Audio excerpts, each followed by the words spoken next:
What's happening, guys? This is Mike's Soul Dragon channel. Finally getting back on some Savage Dragon. Today we're going to look at issues numbers 42 and 43. Now this is where the book gets really weird and really convoluted. Um, Previously it had just, for all intents and purposes, the book was basically just a dragon as a cop fighting evil supervillains in the city of Chicago. That was more or less what it was. But as of last issue, what we have seen happen is Dragon is now chosen as the leader of a government sponsored Youngblood team. So this is kind of the next step in the Savage Dragon, um, the Savage Dragon story, mythology, lore, whatever you want to call it.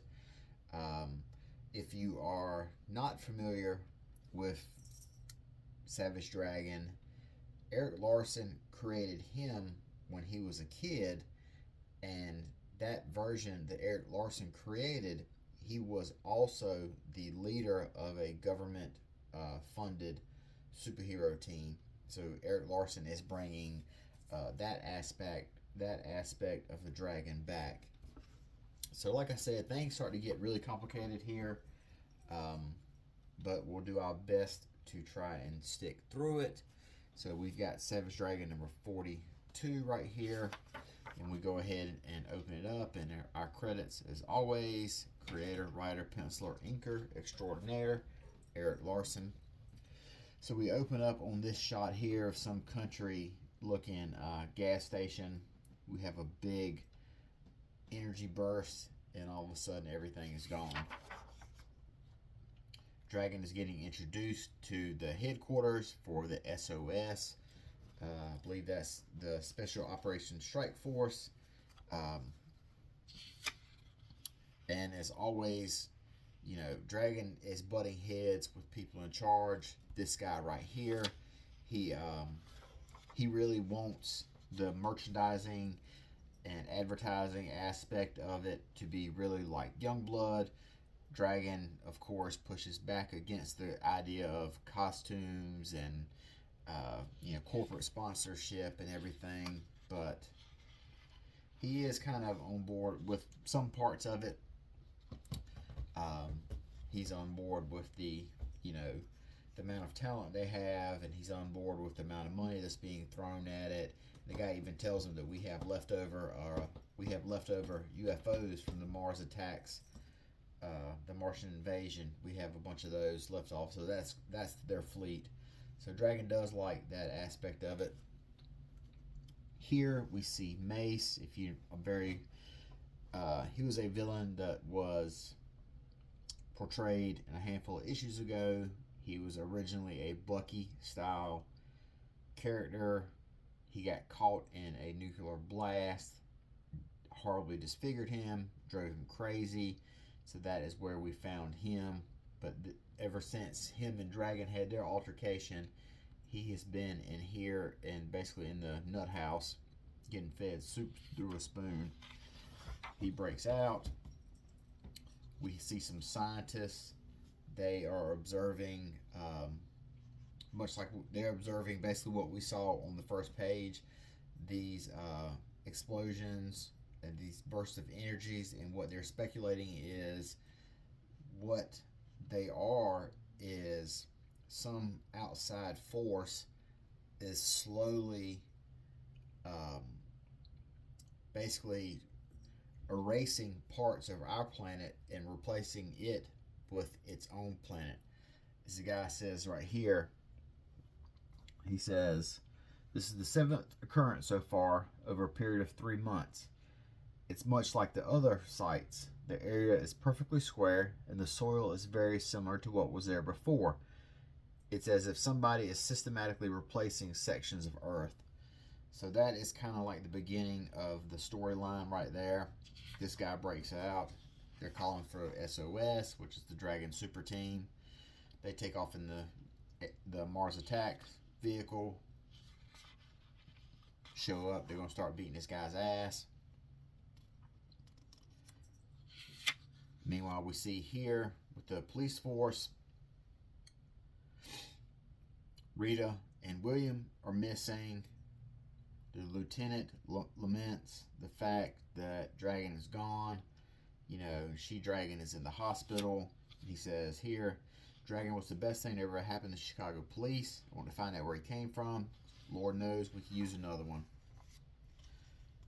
Now, this lady here, she is one of the more powerful members of the SOS, and she is someone that becomes very familiar with Dragon soon. Dragon loves his women who are built like a brick shit house, and obviously this woman is, so her and Dragon end up having a relationship. Rapture's on the team, and of course she's got claws out. She's really hating on this woman, and what they're doing here is, according to Dragon, their scientists think this is where we're going to be. This is the location of the next terraforming is going to be. So they go there. They end up getting zapped here to the other planet that's doing these attacks on Earth, and we meet Dark Lord. Now this guy here, he is going to be the big bad of this little section, and he also is in a kind of roundabout way responsible for the next handful of issues in the storylines. He's kind of basically a dark side type guy. He has his own planet. You see his dialogues very similar to Darkseid. Resistance is futile. My men will blow you to bits. Those that dare to oppose me have perished at my hands. For the common good, I have assumed command. This is no time for democracy. Yada yada yada. So basically, what he's telling these guys is his planet, Dark World, is dying, and he intends to move everybody from his planet and all their terrain to Earth. And for you people who are here on Earth, sorry about your damn luck. This is going to be our place now, and we're going to put you guys as we're going to make you guys as slaves. So, fight breaks out. Dragon and Angel or Jennifer are thrown out of the building, and they're left to explore a little bit of this dark world. And then this here is kind of like the scene from Planet of the Apes, where Charlton Heston finds the Statue of Liberty. Dragon comes to the realization, oh my God, we're on Earth. This is Earth. Dark World is Earth. So that is a very interesting cliffhanger to have.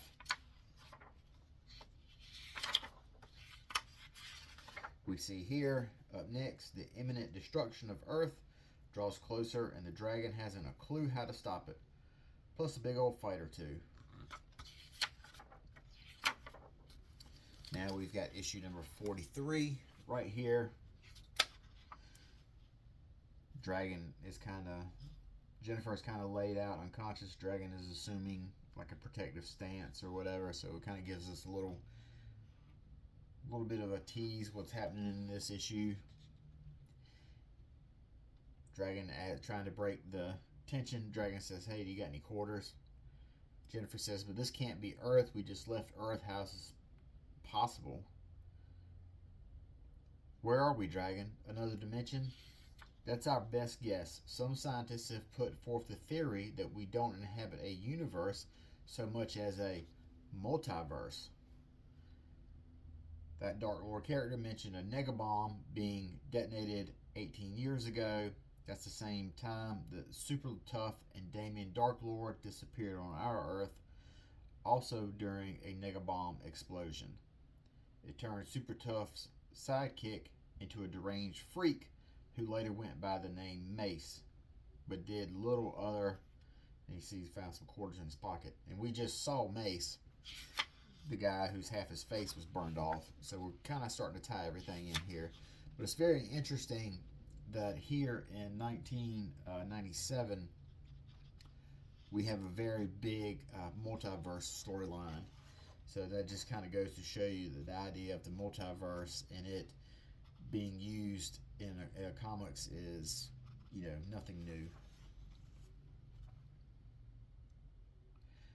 Dragon uses the vending machine. The only thing they have is New Coke, which, of course, if you're not someone who is very familiar with New Coke is what was wheeled out to replace Coca-Cola, and it went over like a lead balloon. And what they did was they pulled the hook on New Coke, and that's when they brought back Coca-Cola Classic. So that's kind of the idea behind that joke about that. Meanwhile, Dark Lord tells here, he goes, "You think I'm the villain here, that my goal is to substitute my planet for yours is evil. But let me assure you, I'm not the villain that you make me out to be. Dark World is Earth. Somehow, the Negabomb caused a dimensional deviation that resulted in the creation of your duplicate planet. The hardships that we faced were the repercussions of your planet's creation. Though no fault of our own, this world is doomed to destruction. We want to live, we want our Earth back, and we won't let you stand in our way." So like I said, he's basically the big bad. He is the, big, powerful, dark side type figure. Meanwhile, we're back here on Earth. We see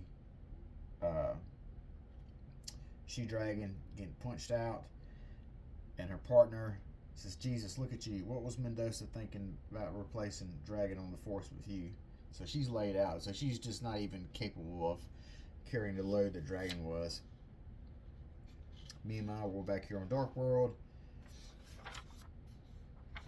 The heroes that weren't teleported away, they kind of hiding here under the ground. We see the Kid Avenger. Dragon and Jennifer come across some resistance. One of these members of the resistance being Super Tough. He was one of the older heroes, basically kind of like a Nick Fury, Captain America type guy. Meanwhile, Dark Lord here, he's kind of giving the rundown on the technology that they're using. I like this page right here. There's a lot of very Kirby-esque style stuff right here. It's called Kirby Crackle. It's the technique that Jack Kirby used whenever he was drawing like interdimensional energy, outer space energy, laser blast type stuff. And it's called Kirby Crackle, and you can see it used to great effect right here. Now these characters here, these are basically like the, not the New Gods. I can't think of what their name is. They're a Kirby creation as well. The Young Gods, the Young Heroes, something like that. And this is basically what Erik Larsen has as his homage to him, as those Kirby creations. God, is it Young Gods? Something like that. That's going to drive me crazy. I can't think of what the name of it is. Anyway, She-Dragon wakes up here in the hospital, and for some reason she can hear these guys right here. She can hear them. She tells Frank, "The voices in my head are back. They're warning me that we're all in terrible danger." Meanwhile, Dragon, Jennifer, they're trying to rally the troops. Everyone here is telling Dark Lord, "Look, your plan's not going to work. We're not going to let you do it." He literally fries Rapture, zaps her. Super Patriot opens fire.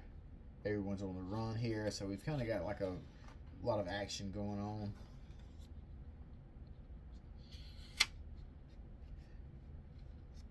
Darkchild is descending on, or Dark Lord, I'm sorry, not Darkchild. He's descending on these guys. Super Tough shows up. Wahoo! That's such a Nick Fury quote right there. And he's telling Dragon and everyone, the exchange has begun. The world is mine. Your world is mine. You rip off a piece of this machinery, beat him with it.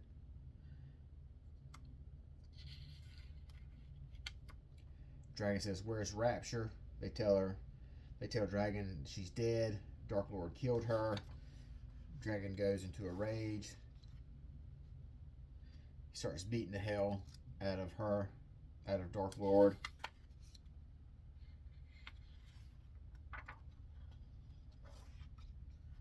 Dragon beats him with this huge piece of the building, zaps it, rips it off, smashes him with it. The virus is working. The field will be down in seconds. Move it, people. Let's roll. So they're basically making a run back to their planet. It's closing. The gateway is closing. We have to go. And you see Dark Lord tries to jump to the portal as well. The portal closes, cutting off half of him. So he's basically cut in half. And Jennifer and Dragon are stranded on this planet here. So that is the end of this issue here. And then for our teaser for next issue, Dragon and Jennifer are trapped on a planet which is days from exploding, and the SOS has no way of saving them. Thank God I've got all those other characters, eh? So that's a little Erik Larsen zinger right there. So that was Savage Dragon number 43 and Savage Dragon number 42. And like I said, this is a start of the Dark Lord Dimension storyline. And this is where the introduction of the multiverse in here is where things get really, really confusing.